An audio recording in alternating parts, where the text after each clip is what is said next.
So Leute, wahrscheinlich seid ihr hier, weil wir uns ähnlich sind. Denn im Leben gibt es nur zwei Möglichkeiten. Wenn etwas nicht läuft, kannst du das Beste draus machen oder daran verzweifeln. Und du bist hier, weil du jemand bist, der nicht aufgibt, der nicht verzweifelt. Du bist jemand, der aufsteht, wenn das Leben dich auf den Boden drückt, der weitergeht und der dadurch stärker wird. Und das ist systembedingt nicht einfach. Deswegen bist du hier, um besser zu werden, um positiv zu bleiben, auch wenn die Welt um dich herum dich versucht runterzuziehen. Und das macht sie gut. Wer von euch sieht das auch so? Wer denkt an den Song Bitch Don't Kill My Vibes? Bei wem sind die Gespräche mit Menschen, die einem nahestehen, ein garantierter Zerstörer deiner liebevoll aufgebauten guten Stimmung? Bist du so richtig down, wenn du Leuten zuhören musst, die sich beschweren? Über andere Leute, die sich ja ach so falsch verhalten, über die Gesundheit, die Politik. Und im Privaten hört es ja nicht auf. Was ist mit den Kollegen, die sich passiv treiben lassen in einer Abwärtsspirale aus Frustration, Demotivation und beginnendem Burnout? Und viel schlimmer, was ist, wenn die eigenen Vorgesetzten, die ein Unternehmen eigentlich führen sollten, sich von der Komplexität unserer digitalen Welt und anderen handelsüblichen Krisen lähmen lassen? Ja, ich bin Unternehmensberater und ich sehe, wie durch diese Negativität nicht nur die Motivation im Team sinkt, sondern auch wichtige Chancen verpasst werden, wieder zu wachsen. Pessimismus führt zu zögerlichem Handeln oder gar Untätigkeit, während die Konkurrenz Gas gibt. Innovation gibt es dann woanders, wo eine positive Stimmung ist, wo Mut ist. Und das sehe ich momentan oft weit, weit weg von Deutschland. Wir reden in dieser Serie von Denkweisen, die dich glücklich und erfolgreich machen.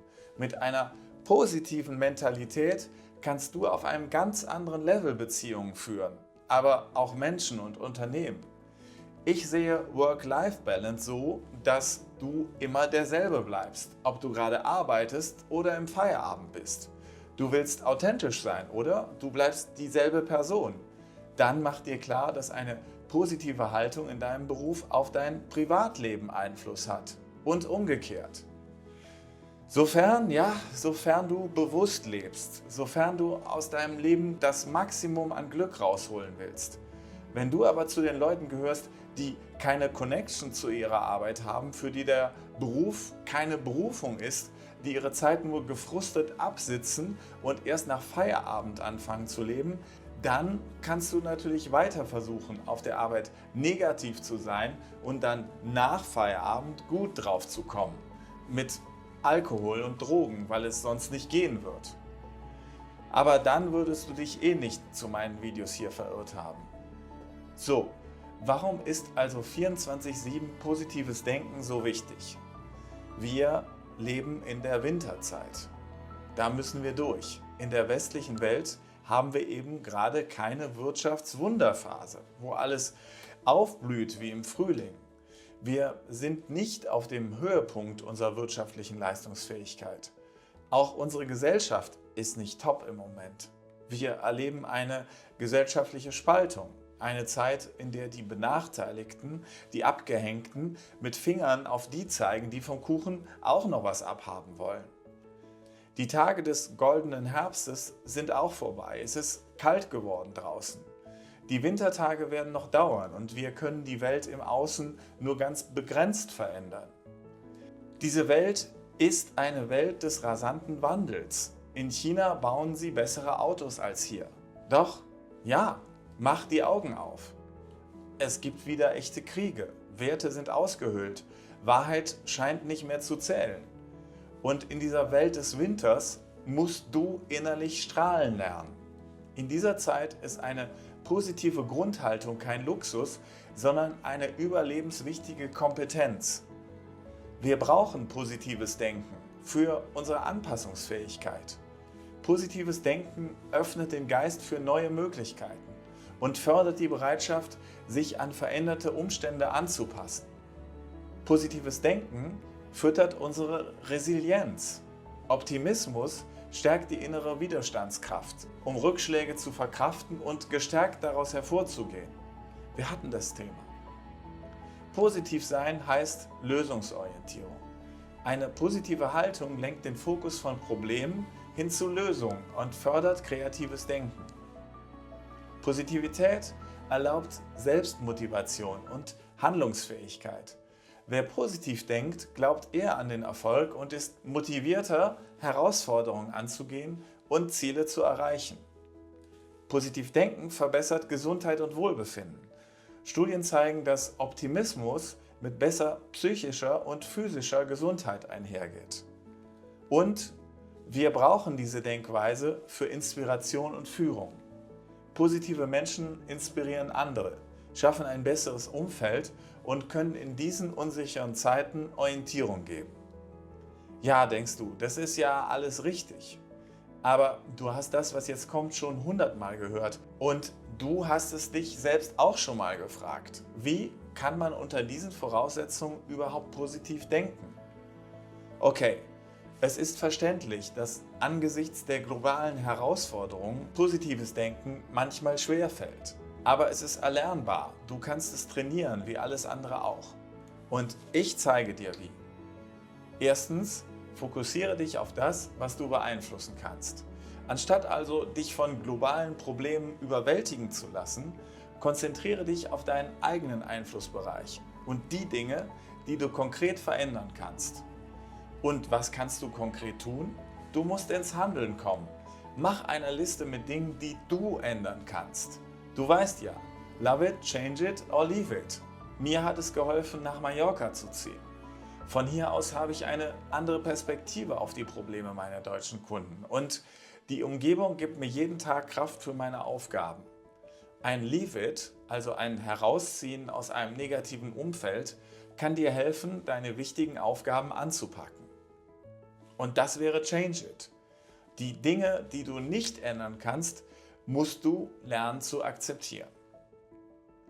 Zweitens, achtsamer Umgang mit Informationen. Bleibe informiert, aber dosiere den Konsum negativer Nachrichten und vermeide reißerische oder angstmachende Darstellungen. Was heißt das konkret? Du musst dir nicht täglich antun, was Trump wieder gesagt und getan hat. Es zieht dich nur runter. Du musst auch nicht jeden Tag mit deiner Mutter telefonieren, wenn sie sich nur beschwert. Du brauchst deine Kraft für dich. Gib Medien nicht die Macht über deine Stimmung. Drittens, Sinn und Purpose suchen. Engagiere dich für Werte und Ziele, die dir wichtig sind und deinem Leben einen Sinn geben. Ganz konkret, führe positive Gespräche, teile positive Nachrichten und Erlebnisse mit anderen. Konzentriert euch in euren Gesprächen auf Lösungen statt auf Probleme. Ermutige andere, den Weg einer positiven Grundhaltung zu gehen. Ja, was glaubst du, wie viel Energie mir diese Videos hier geben? Das ist etwas, was ich tun kann, um die Welt etwas besser zu machen. Und das hebt meine Stimmung. Viertens, Selbstmitgefühl üben. Sei nachsichtig mit dir selbst, wenn es dir schwerfällt, positiv zu bleiben. Jeder hat mal auch schlechte Tage. Das passiert mir auch. Und was mache ich dann? Ich gehe raus, ich gehe schwimmen, ich nehme mir bewusst Zeit mit meiner Frau. Wir beide unterstützen und helfen uns gegenseitig. Einfach indem wir unsere Wahrnehmung miteinander teilen. Darauf hinweisen beispielsweise, wenn einer von uns mal vom Weg abkommt. Fünftens, umgib dich mit positiven Menschen.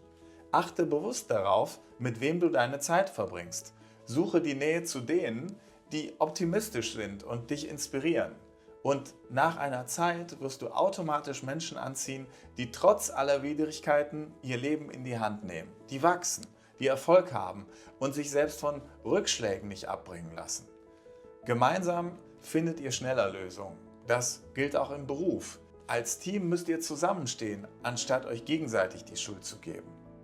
Positiv, Leute, das ist echt was für Profis. Das ist ein bewusster und kontinuierlicher Prozess. Das verlangt was von dir, ich weiß.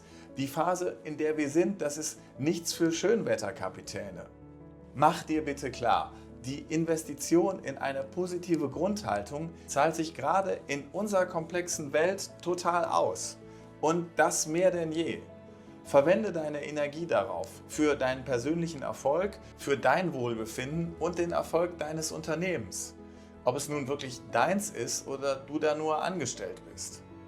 Aber halt, es ist wichtig zu akzeptieren, dass du deine Umgebung nicht komplett verändern kannst. Die pessimistische Sichtweise deiner Mutter, deiner Kollegen, der Führung kann tief verwurzelt sein. Dein Hauptziel muss also immer sein, dich zuerst selbst zu schützen und anderen nur in dem Rahmen zu helfen, der für dich tragbar ist. Du willst kein Märtyrer sein, denn dann bist du innerlich tot. Dann baut man dir vielleicht ein Denkmal, aber du hast nichts davon. Zuallererst musst du auf dich achten, dass du positiv bleibst, glücklich bleibst. Alles andere ist kein Erfolg, auch wenn das dann auf deinem Denkmal stehen sollte. Positives in die Welt zu bringen, das ist ein Balanceakt zwischen dem Wunsch, andere zu unterstützen und der Notwendigkeit, deine eigene psychische Gesundheit zu schützen. Sei geduldig mit dir selbst und denen, denen du helfen willst, und versuche kleine Schritte in die richtige Richtung zu machen. So mache ich das auch in meinem Beruf.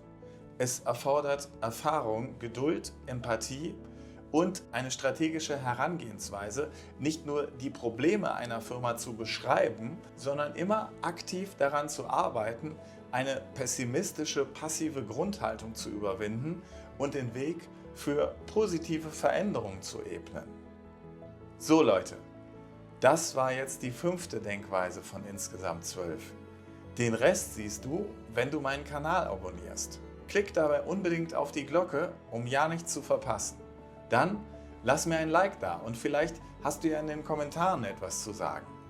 Damit hilfst du, dass sich meine Videos weiter verbreiten. Und wenn du noch mehr gute Gedanken gebrauchen kannst, schau in die Videobeschreibung, wie du meinen Newsletter bekommen kannst. Denn ich begleite dich auf deinem Weg, wenn du willst. Und denk daran, man wird nicht als positiver Mensch geboren. Du musst jeden Tag daran arbeiten, glücklich zu werden und zu bleiben. Ich habe es geschafft. Ich fühle mich so gut wie nie zuvor in meinem Leben. Und das kannst du auch. Denn Erfolg ist keine Glückssache. Du hast es in der Hand.